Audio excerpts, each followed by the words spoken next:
Imphal Dimapur lambida police na ngak selaga ngasidagi miyam chatpa hongnari hairi aduga nakal amaromda Kuki sing aki tujung yauduna Imphal airport ta laknaba hori hairi while katini piba paw amagi matung ina miyamna chakadawa mafamsing adu police da mangjongna na paw piraba matungda police na ngak selaga hairiba mafamsing adu yawnaba police na thingani hairi Kuki sing Imphal airport ta lakningba lerbadi mangjongna na police ta paw pigadabani aduga section thorang loraga airport tamna thingani hairi aduga maitei singna kangpopi phawrga atopal mafamda chakadaba leiba oretadi police tagi hana ayab loraga police na ngak selaga haiba mafamsing adu yawnaba police na thingani hairi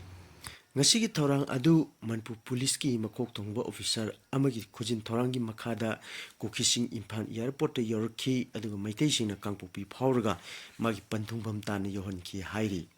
asigumba thorang asi matungda su miyamna tawbiningabadi mangjongna police tagi paw lawgadabani aduga nakal amaromda kangpopi lansinduna changluba maitei ama police na rescue tawgri hairi hairiba miyoi edu Yangpopi police station gi manung chanaleba Thamnapopi khuldegini hairi